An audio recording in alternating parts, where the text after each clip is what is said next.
All right, I think we'll go ahead and get started. So my name is Lauren Hennessy. I'm the Grassroots Advocacy Associate here with Halo USA. I'm really pleased to be able to welcome everyone today. It's going to be a really exciting webinar, and we're really happy to host two members of Halo's Ukraine program today. So just for some background for people who aren't as familiar with the organization, the Halo Trust is the world's largest humanitarian demining organization. We have roughly 10,000 staff members in roughly 30 countries around the world. Our biggest program to date is currently Ukraine with over 1,600 staff members, and I'll let Bruce and Diana talk a little bit about that. But just to kick things off, I'll turn it over to Bruce Edwards, our head of partnerships in Ukraine, to give some context. Before that, let me just briefly introduce Bruce. So Bruce Edwards has been the head of partnerships with the Halo Trust Ukraine program since February 2023.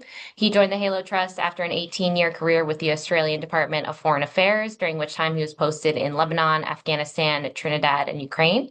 He was Australia's ambassador to Ukraine and Moldova from 2020 to 2023. And prior to that, he worked in several NGOs and UN agencies in Vietnam and the Solomon Islands. He has a Master of Arts, Master of Journalism, graduate diploma in Antarctic and Southern Ocean Studies, a Bachelor of Arts, and a graduate certificate in humanitarian leadership. And he is a fellow of the Royal Geographic Society in the UK. But again, currently he's the head of partnerships in Halo Ukraine. So Bruce, I'll turn it over to you, and you can give a quick update on Halo's program in Ukraine and the extent of explosive contamination in the country. Thanks, Lauren, and thanks for the introduction. Very kind. I'm going to just share my screen and make sure that's doable. We'll make sure that's working first before I continue. How does that look? All good? We're all good. Yep. Excellent. So yeah, as Lauren said, I'm the head of partnerships with Halo Trust Ukraine program. So based in Kyiv, after having lived and worked on Ukraine for the previous 3 years. Many of you, as I understand, are well familiar with Ukraine, but please, we'll be really pleased to take questions to really dig into some of what we're talking about as we go. So you're probably aware that Ukraine is considered now one of the most mined countries in the world. The government of Ukraine has brought down its estimate of the amount of the area subject to potential contamination, and current estimates are over 130,000 square kilometres. Which, whether that's in square kilometres, miles, hectares, or acres, is an extremely large amount of area. I know that when I speak to an Australian audience, I say that's about twice the size of Tasmania, which in itself is not a small place.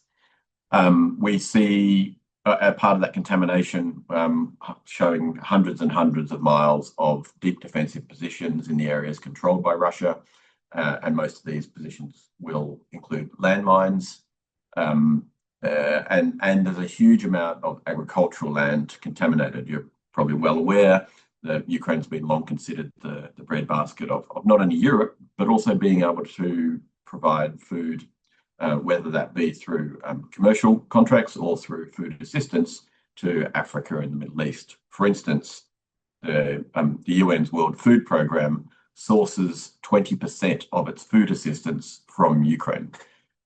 So obviously, with Ukraine unable to use some of these lands, it really has a huge impact, not only on the work of, say, someone like WFP, but also just global food security. And we see that I know that we've seen it in Australia, we've seen it here in the US, in terms of cost of living increases and the like. I heard the other day that sunflower oil in the US had doubled since the start of the full-scale invasion. So massive global impacts. Now, getting to some better news in terms of what Halo is doing. We're the largest program, largest non-government organization doing humanitarian mine action in Ukraine. And I'm just going to take this. You'll note here, this is a slightly old program brief, but I'm not necessarily going to talk to it per se, but rather run through, wanting to use some of the maps and so forth on there.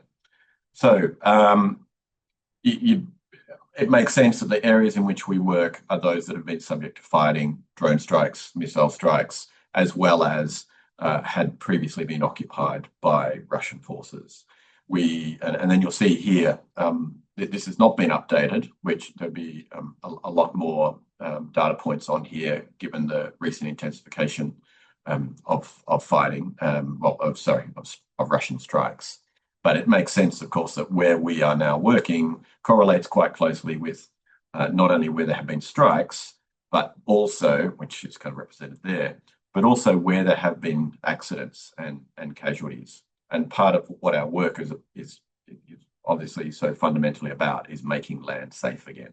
Yes, for agricultural production, but just for people to live and return to their homes and so forth.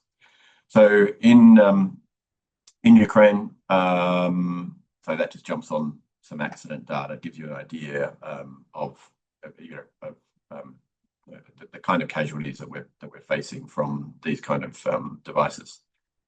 So we're currently working in doing clearance operations in 6 oblasts in Ukraine. So we have our headquarters in Kyiv, just outside of Kyiv, and we have clearance operations in Kyiv Oblast and Chernihiv Oblast in the north.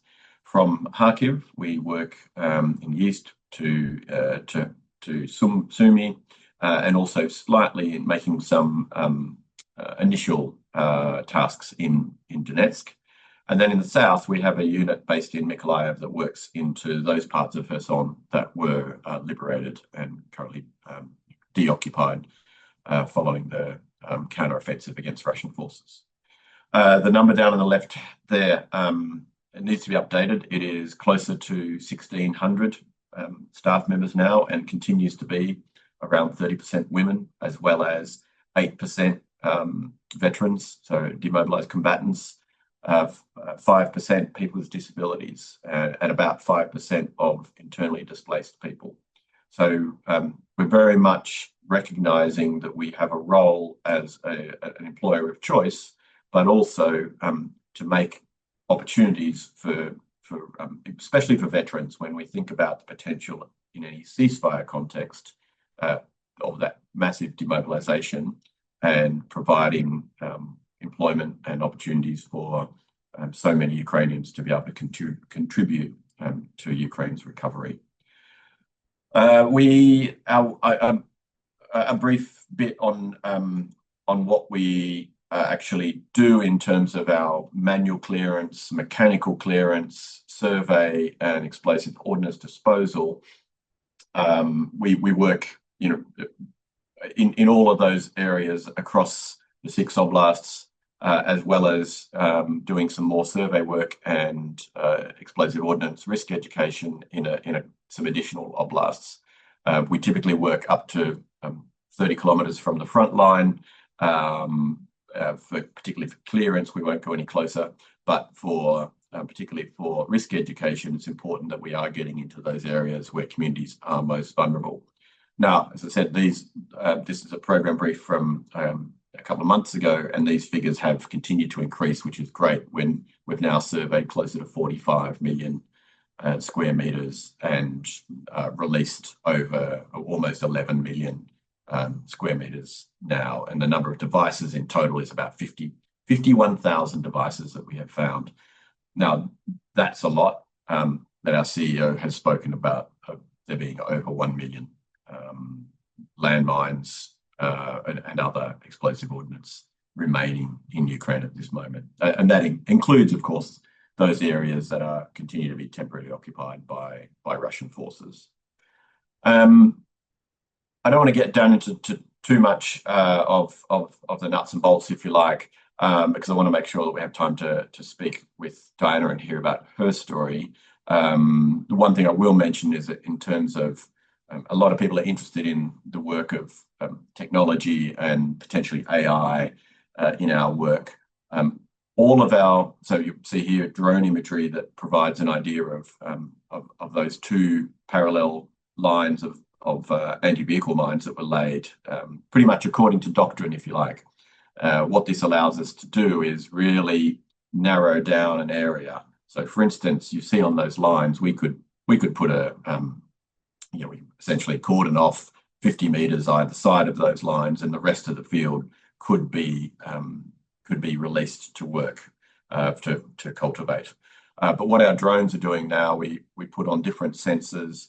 One of the things we are doing is putting on really high resolution imagery sensors, just cameras, and then their ability to then be able to zoom in to such an extent that you'll see along the bottom here, these three devices were found by someone sitting on their computer in our headquarters on a rather large screen, and that they're able to then feed that information into it's less so artificial intelligence, more so machine learning, and it can help that recognition process to really narrow down an area. So, for instance, the blue squares, square areas, and dots on the larger image there, they end up being the kind of areas that we need to focus our clearance on, as opposed to just covering that entire field. And so it makes what we do more efficient,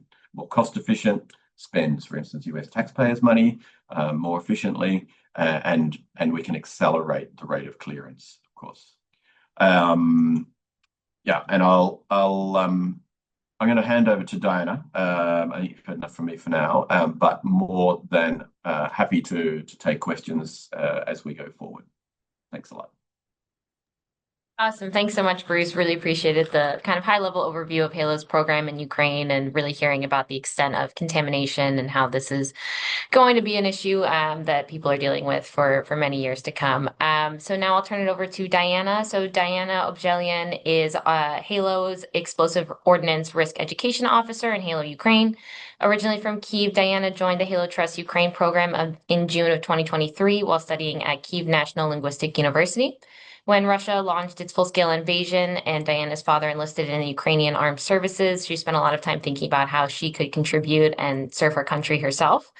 After seeing a news report on how heavily mined Ukraine had become, with a feature on women working to clear Ukraine's minefields, Diana reached out to the Halo Trust to help. She originally trained as a deminer and a paramedic and spent 18 months on a manual clearance team with Halo. In February of 2025, Diana then transferred to Explosive Ordnance Risk Education, where she's now an officer, and she works to educate people on the dangers of explosive and landmines and how to stay safe before they can be cleared. So, Diana, I'll turn it over to you to talk a little bit about what inspired you to come work for Halo, your journey from becoming a Halo deminer to now doing Explosive Ordnance Risk Education. To just offer your insights, talk a little bit about your personal journey. So, thanks so much. Thank you so much, Lauren. And I want to say hello, everyone. My name is Diana. I'm 21-year-old Ukrainian woman currently working with the Halo Trust. I've been with Halo for, as Lauren has already said, for more than 2 years now. And today I would really appreciate to have a chance to share my story, share my journey with you, how it started, how it changed my life, and how I continue growing within this amazing organization. So I started my career at Halo when I was only 19 years old. Like many young Ukrainians, I wanted to do something meaningful, something that would help protect lives in Ukraine and would help rebuild our country during the war. So I joined Halo as a deminer. This is the very first step on the career ladder in Halo's technical field work. And I still remember my very first day on the minefield on a clearance site. It was kind of a mix of fear, responsibility, and pride. At the time, I was the youngest member of my team and also one of the very few young women doing that type of dangerous field work. So demining is not just a job for me, it's more a duty.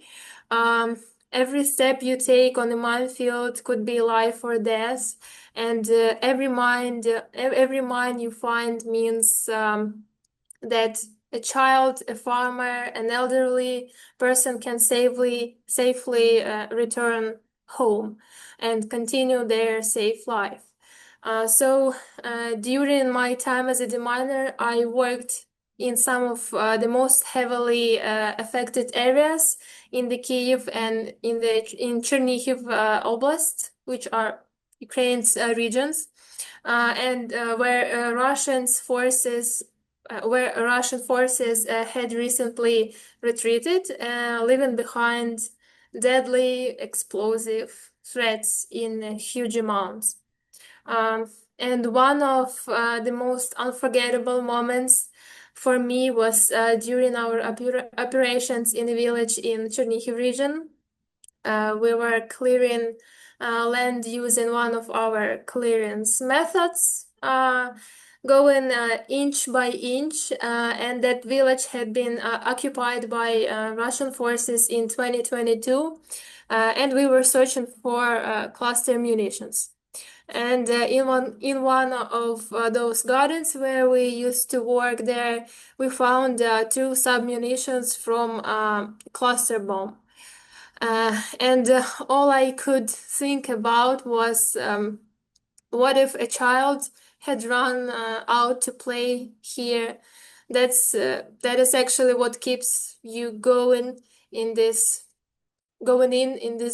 job, and the fact that you are saving lives before people can even realize that they are in danger.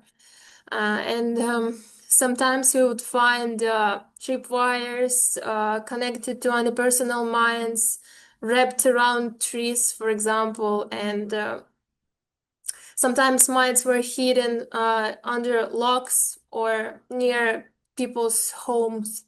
And the level of cruelty behind those devices is actually horrifying. But each time we destroyed one, I knew we were taking a piece of danger out of this world. And after almost a month in the field, I decided to take the next step and completed a HALOS paramedic course. In Ukraine, actually, medics play a vital role in clearance sites and just in normal life, as they are the first responders in case of something going wrong. And I felt it was important to grow not only technically, but also in terms of how I could help people and help other people. And it was a tough but really fulfilling course. We trained in basic trauma care, casualty evacuation, and emergency protocols, and I started supporting my team in both clearance and medical roles. But my path actually didn't stop here. In January 2025, I decided to complete the ERE course, which is Explosive Ordnance Risk Education, and passed all the exams. And in February, I officially transitioned into the ERE team in the HALO. This shift was really meaningful for me. After spending a long time in the minefields, I gained enough experience, of course, and I understood the risks on a deep personal level. So now I had a chance to share that knowledge directly with Ukrainian communities, especially with children, their parents, teachers, local leaders, with anyone who we could actually reach out. Our ERE sessions are about more than information. They are about protection people, about prevention and building long-term resilience. And I believe in really simple idea that the more people know, the fewer people get actually hurt. And we teach people how to recognize dangerous objects, what to do if they see ones on their way, and how to protect themselves and their families. So, of course, every community is different, but one thing is always the same. People are afraid, and people sometimes they don't understand even what can we actually, how contaminated their area where they live can be. And of course, they don't know what's under their feet or what to do when they find a strange object in their garden. And I've conducted eerie sessions in different places, in schools, village halls, outdoor events, even right next to damaged buildings. I've worked with children, farmers, elderly people, internally displaced families, and they're all people that for sure need our attention. In one village in Kyiv region, a little boy came to me after the session and said, "Thank you so much for that information that you share. I will definitely tell it to my younger sister too." And that's the kind of moment that reminds me that my work truly matters. So being with the Halo has really changed me, and it has made me stronger, more responsible, um, and more confident in my ability to protect others. So I do appreciate what work Halo does, and I do appreciate every Ukrainian that make our land safer. So, yeah. Thank you so much, Diana. It's always a pleasure to hear, your personal story and hear why you were inspired to work with Halo and the impact that you've seen it have on communities across the country. So thanks again for all of your amazing work. I'll just go and give a quick update on, where things stand in terms of funding for these incredibly important programs in Ukraine and beyond with the U.S. Congress.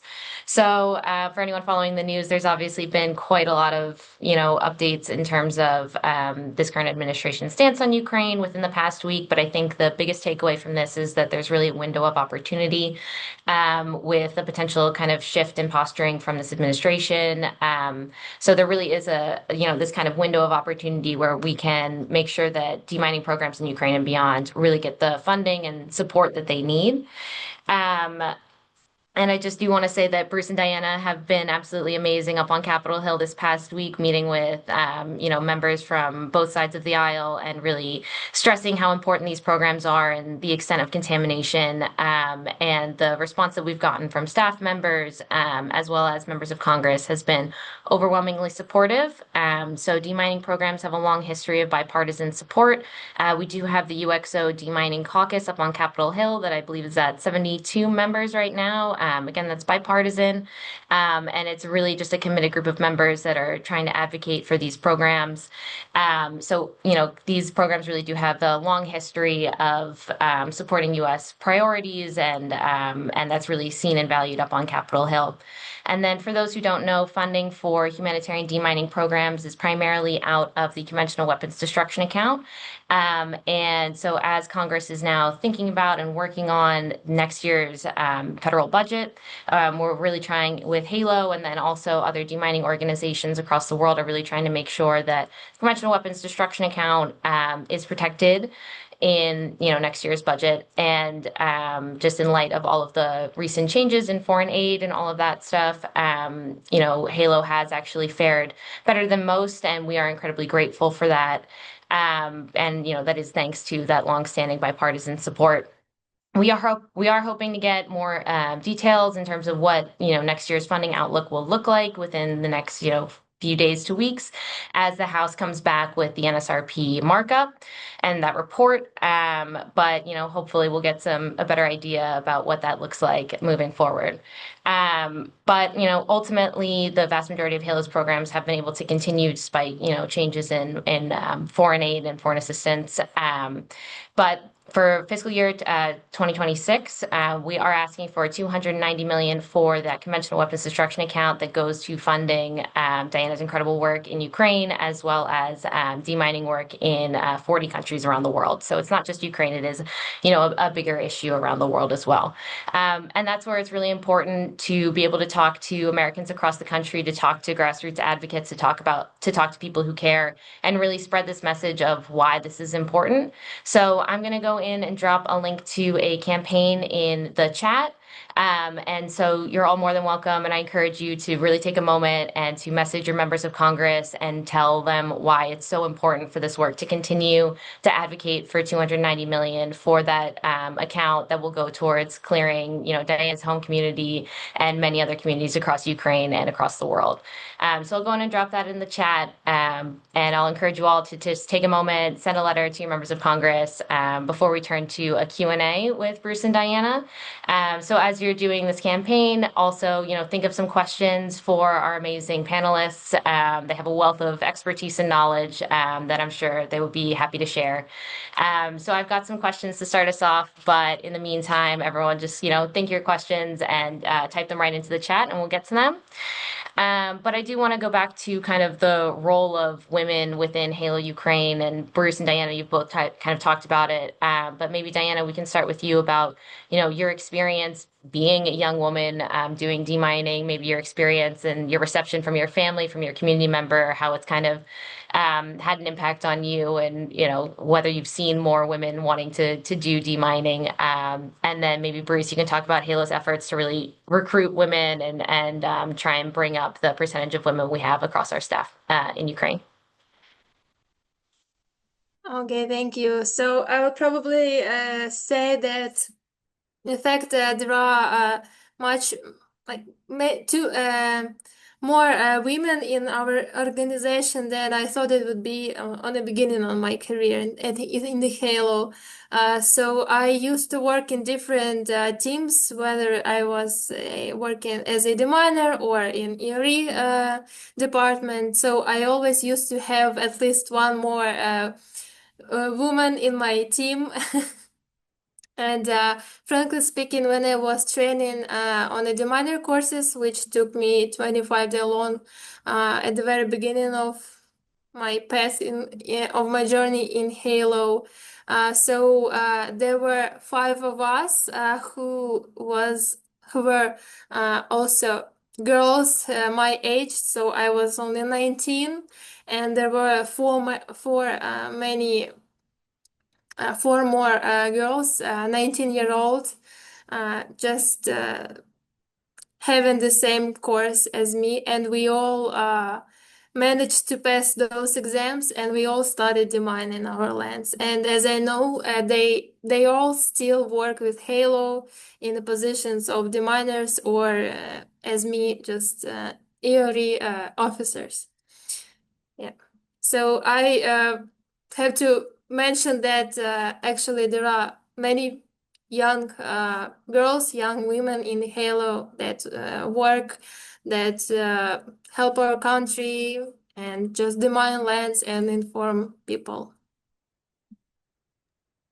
Thanks, Diana. Bruce, maybe do you want to speak about Halo, as a program, what we're doing to really recruit and retain women in our program? Yeah, thanks, Lauren. So as I mentioned, about 1,600, well, it's about 1,580 Ukrainian members of staff. We also have about 30 internationals in country.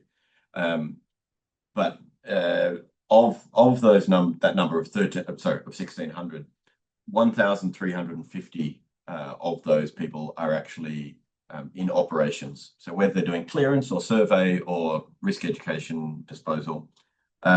And our numbers as a whole, as I mentioned, were 30%, and the numbers of those in operations are around about 28%. Now we keep saying this is not enough, but in terms of putting it into context of what we've achieved is pretty impressive. And I say that because when Halo started in Ukraine in 2015-16, women were not allowed to be deminers because of the fact that there was no differentiation between military sappers and humanitarian deminers, and women weren't allowed to be military sappers. So following advocacy by Halo and other operators, which was largely based on the premise that we do this around the world. Anyone who would like to say women can't do this job, then take it up with Diana and her colleagues. And we know we've been working with young and old women, short and tall, in Cambodia and Sri Lanka, across Afghanistan, Angola, some of our larger programs. So through our advocacy, the Ukrainian authorities did change their stance. And so we went from having 0 deminers to, as I say, 28% of our operators are now women. There is, of course, unashamedly, a self-interest in there in terms of that we have had a conscription challenge over the last 3 years, and we have unfortunately had some of our staff mobilised. We have had other staff who have voluntarily joined up, but of course, when men are not allowed to travel out of the country, or some of their travel around the country can be more challenging, having women as important members of the team is vital. But I wouldn't overplay that. It really is because this is the right thing to do. We've always said that 30% is good. It's not good enough. I think this year we're hoping to aim for 35%, and there is no reason it cannot have parity at 50%. And a recent recruitment, we actually had for one of the first times.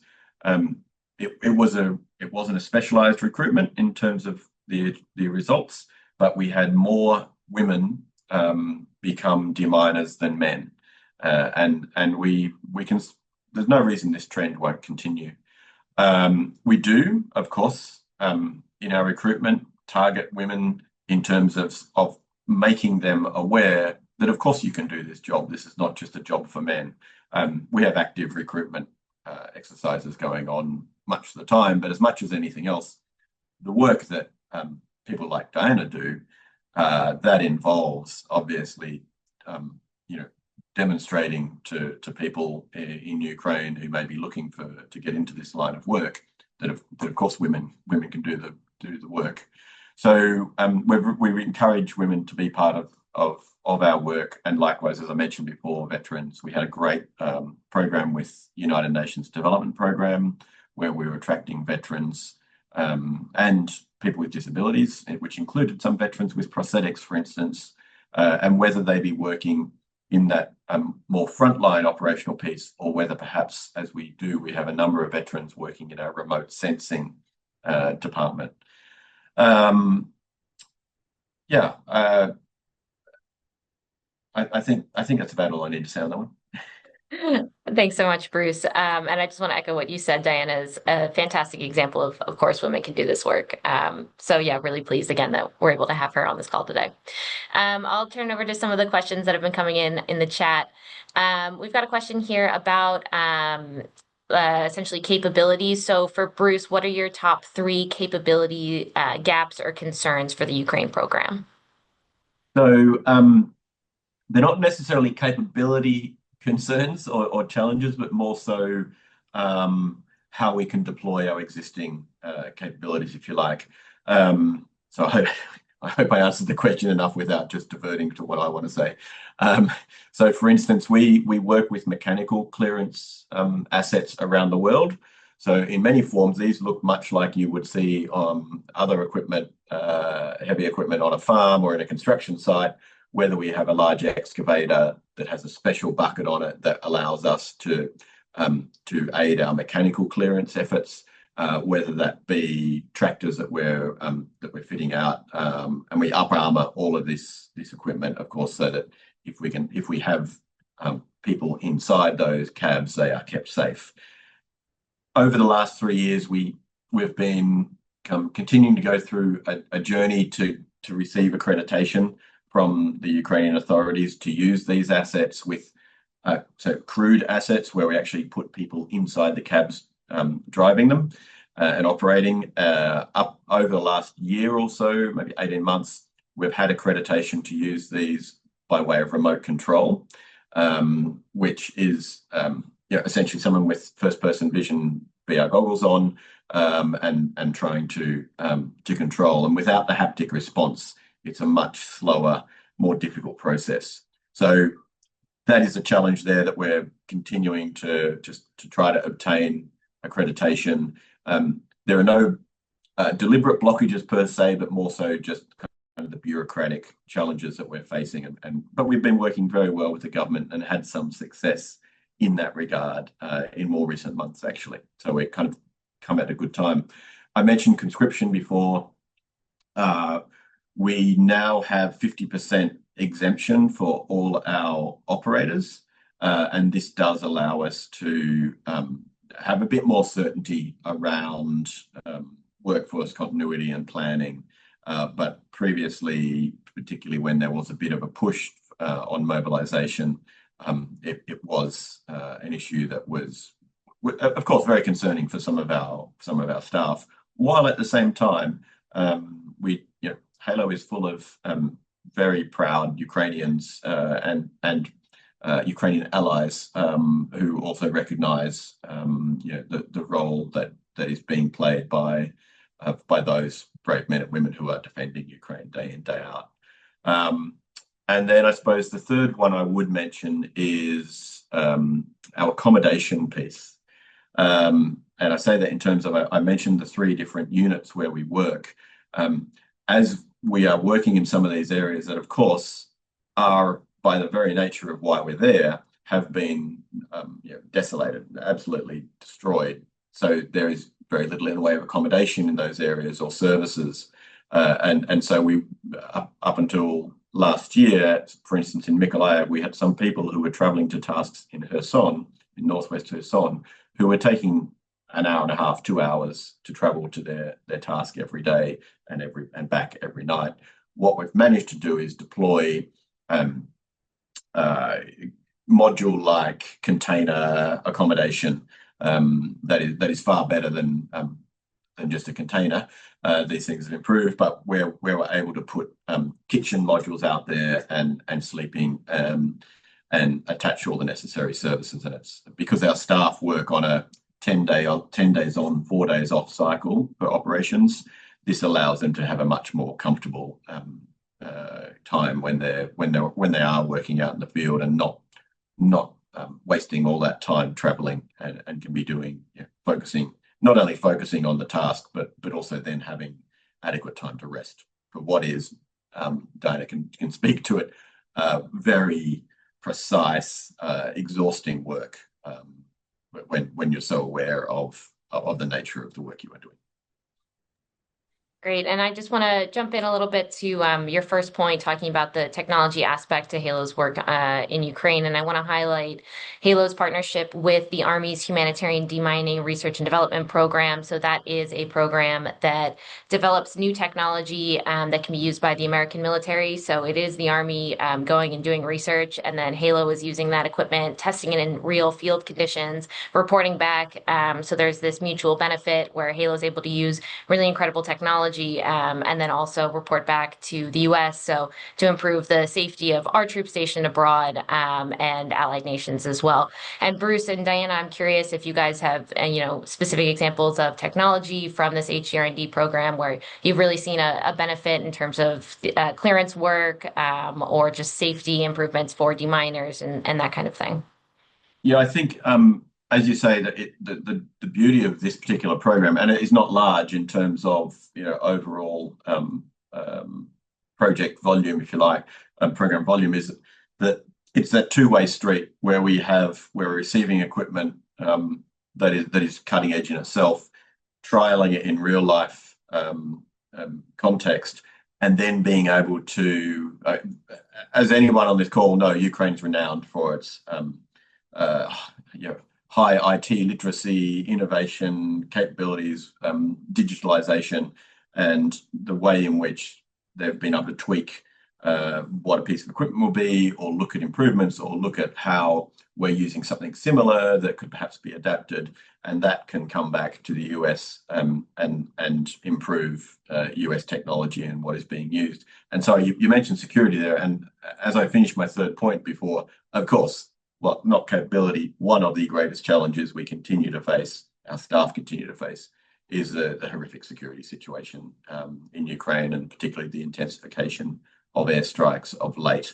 Yeah, and that's not just while they're working. Of course, our staff don't get to leave Ukraine overnight and are living through. I live in Kyiv, so in many ways I'm very lucky. Sounds bizarre to say I'm lucky to only have to kind of be woken up by airstrikes, but it is a quite well defended city, and somewhat surreal at times how normal life feels. But some of our colleagues, of course, are living far closer to the front line, and in areas like Kharkiv that have been pummeled quite regularly.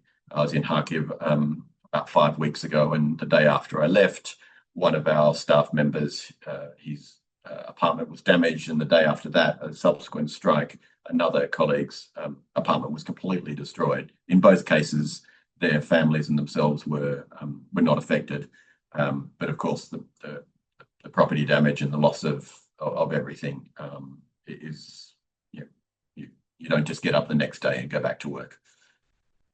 Yeah, absolutely. I am going to turn to a question that we have in the chat, talking about what is the confidence level in the effectiveness of clearance operations for a given area.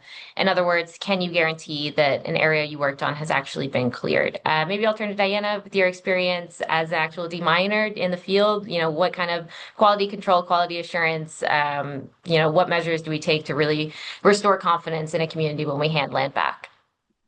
Sure. So the first things first, I have to mention that the miners always work strictly according to our SOPs, which are standards operational procedures, and we are not allowed to work like without those SOPs, and there are lots of different methods of clearance of demining lands, and depending on the threat on each minefield. But the main thing that you need to know that the entire area that the miner is clearing will be checked at least 2 times. So first of all, the miner cleans his area or his working area. He double checks his own actions, and after that comes team leader, which is a person that must be in each deminers group. He also checks this area using metal detectors, which this deminer had used before, and after team leaders check-in comes a supervisor who stands like higher in the career ladder in Halo, and he also double checks all that area that the miner had already cleaned.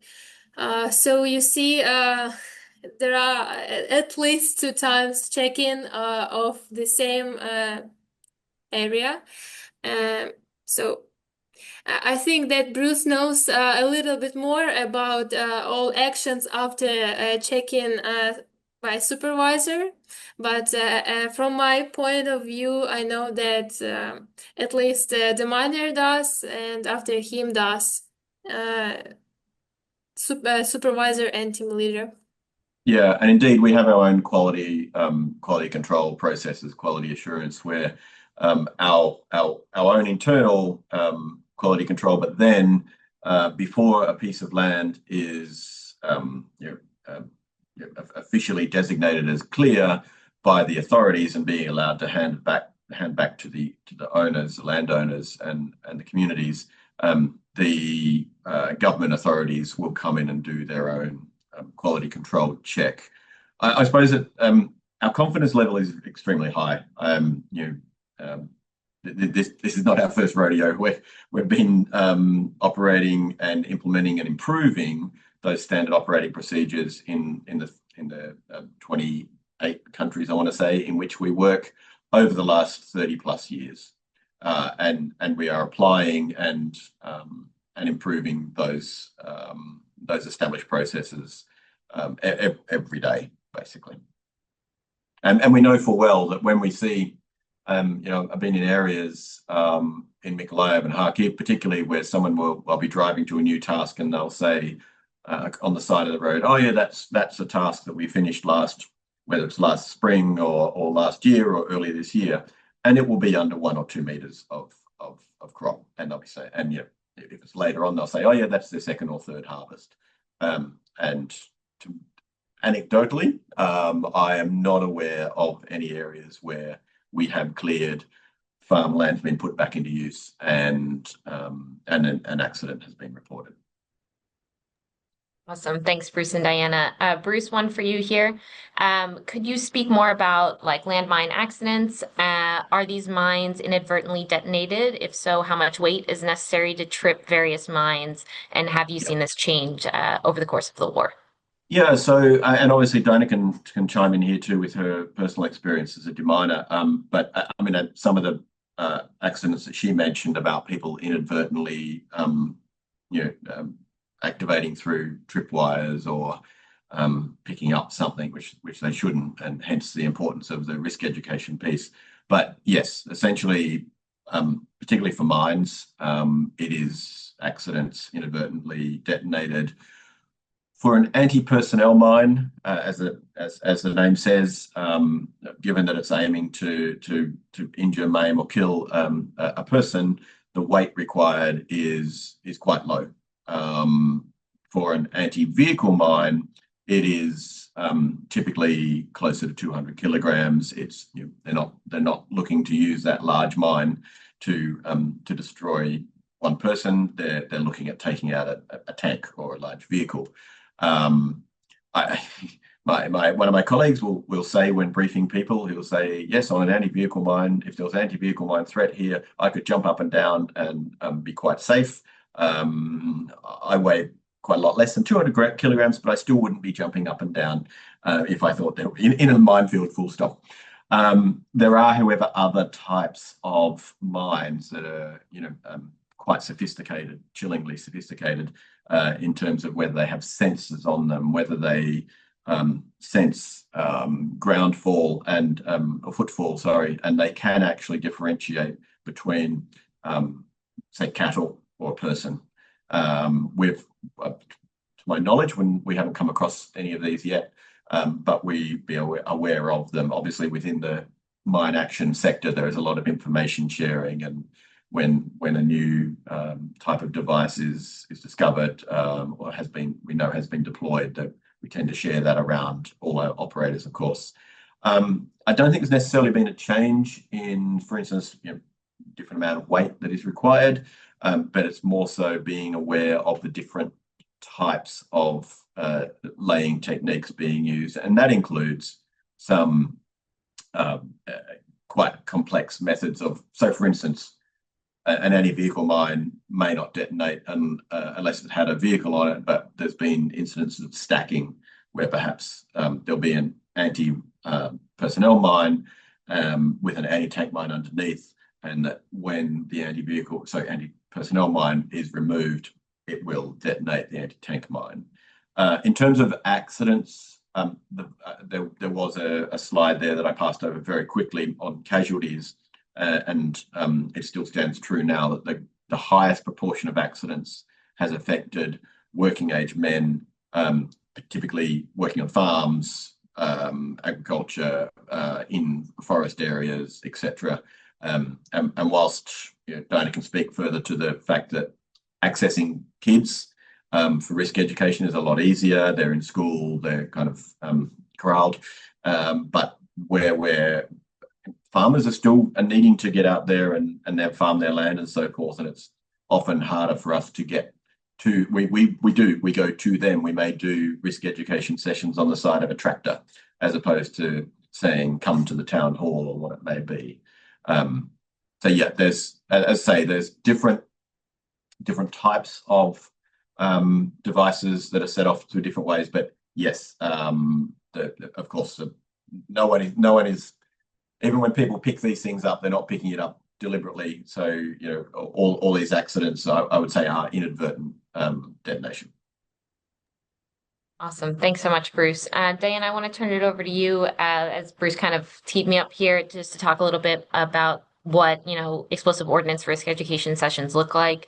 So when you're going in and talking to communities, have you found that there are, misconceptions about, what to do if you encounter anything? Have you received pushback from the communities or, are they really welcoming to this knowledge?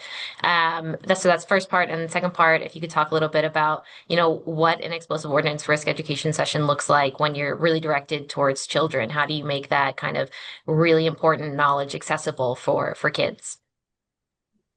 Thank you, Lauren, for your questions. And I would also like to answer a little bit to add my answer for a previous question.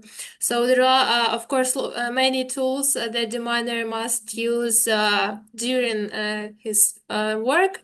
And one of those is a kind of probe, which is a long but very thin stick, which is plastic for just searching for tripwires. And when the miner looks for those tripwires, he must use this probe and slightly taking it up from the ground, and if he feels just a little bit of a tension on this probe, he must stop his actions immediately, as it may be actually a tripwire. So now you see that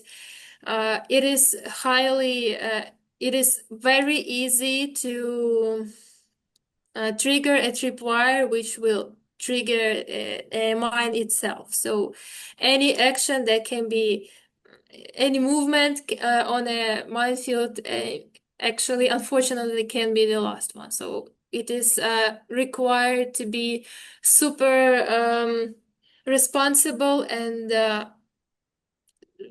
control every movement on a minefield. So yeah, and going back to your questions, we do provide lots of different sessions for communities. For example, there can be online sessions or offline sessions, and it is understandable how online session can look like. So it's kind of like we do now.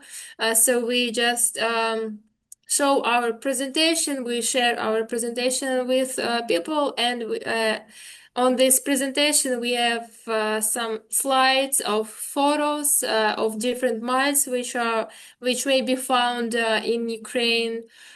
We also share some territories, photos of territories which it is better to avoid in order to prevent people from meeting with those dangerous items.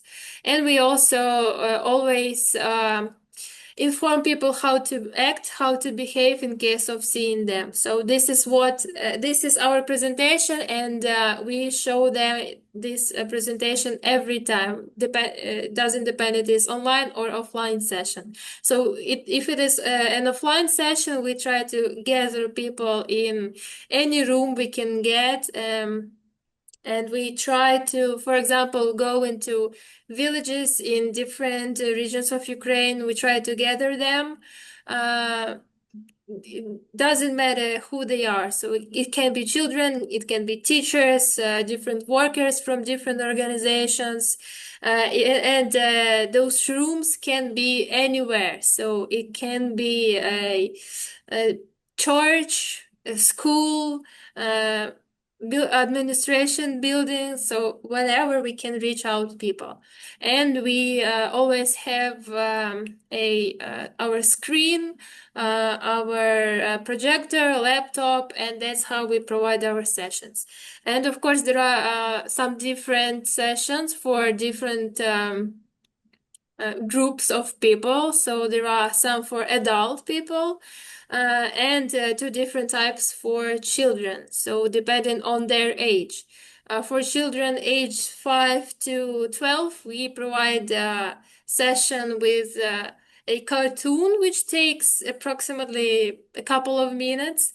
And this is a cartoon about children finding a cluster munition, and there are shown some there are shown like an there is shown an algorithm of what children have to do in case of seeing this mine or whatever. And after this cartoon, we speak to those children. We make sure that they understood everything properly. We repeat all those actions so they can remember to memorize all of them. And talking about sessions for a bit older children who are from 12 to 17-year-old.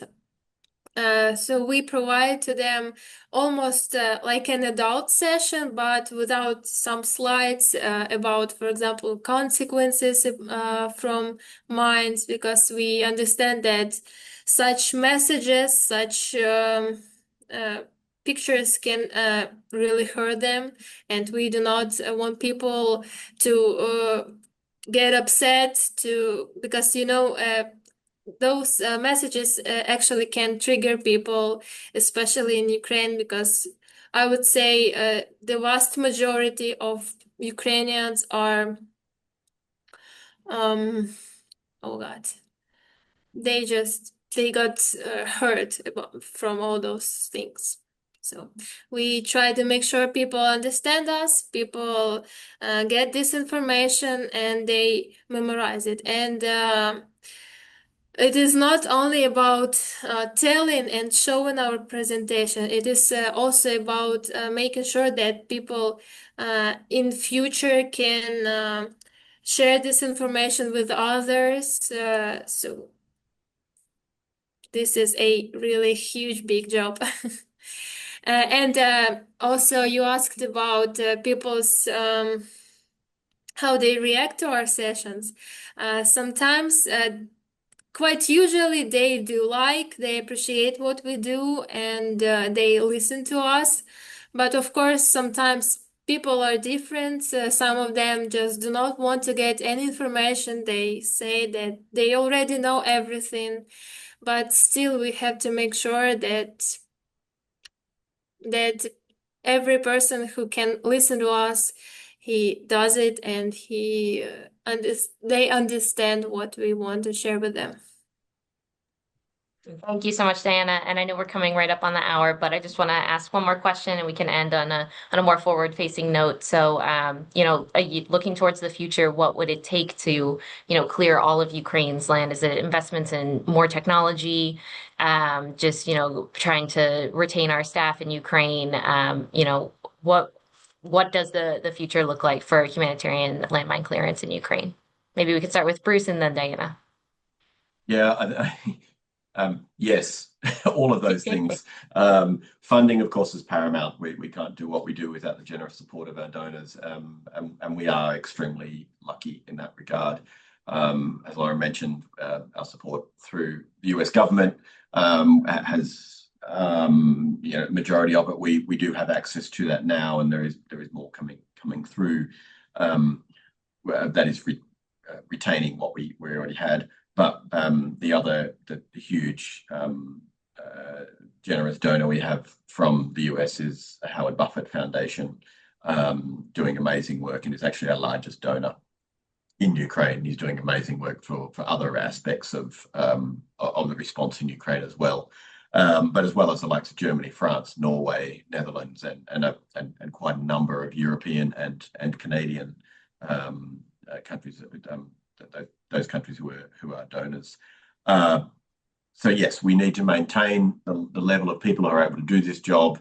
The technology, there is no silver bullet, but it is helping us be more efficient, as I said before. And if we can limit the amount of space that we need to focus on for clearance, and just concentrate on those areas where we know that there is a danger, and we don't have to spend superfluous time clearing areas that have no suspected hazards in them, and technology can help us there. As I said before, about the mechanical accreditation, it's ensuring that coordination with government and coordinating better with them, improving any processes where they can, will help all operators accelerate as well. In terms of what it's going to take, the Ukrainian government does talk about clearing 80% of the land over the next 10 years. And that is it's ambitious, and ambition's a good thing. Under the current situation, obviously, with an ongoing conflict, and this is the only country in which we have a demining program during an active hot conflict. But obviously, we can't clear 80% of the land that is currently occupied within the next 10 years unless there is a cessation of hostilities and gaining access to those lands. But all that's to say, the first thing I said, I'll finish with, and that is the continued support, funding, advocacy of our supporters is hugely appreciated. Obviously, massively appreciated by the Ukrainians who are benefiting, but I've got to say, for those of us who are not Ukrainian, but strong Ukrainian allies living in Ukraine, day in, day out, we know we can't do the job we do and contribute to the effort without the support of our donors. Awesome. And not only donors, but supporters. Yeah. Thanks so much, Bruce. Diana, I'll turn it over to you if you want to add anything to that or have any closing remarks. Sure, thank you. I think the future of demining in Ukraine will remain a top priority for many years, and with vast areas still contaminated by mines and unexploded ordnance, long-term efforts will focus on expanding clearance operations, training new specialists, adopting advanced technologies like drones or artificial intelligence, and strengthening community education to prevent those terrible accidents. And of course, international support and funding will also be crucial to speed up these processes and to ensure safety for civilians. That's what we do. So thank you very much for your. Just want to take a moment to say thank you to everyone who tuned in. I also really want to echo Bruce's words of we are incredibly grateful for all of you folks who have taken the time to advocate and to contact your members of Congress. That is essential when we're talking about maintaining funding for these programs, both in Ukraine and across the world. So thank you guys so much. Really appreciate everyone who took the time to tune in. And yeah, thanks to Bruce and Diana for being amazing panelists as well. So thanks so much, everyone. Thank you. Thanks Bye. a lot. Yes.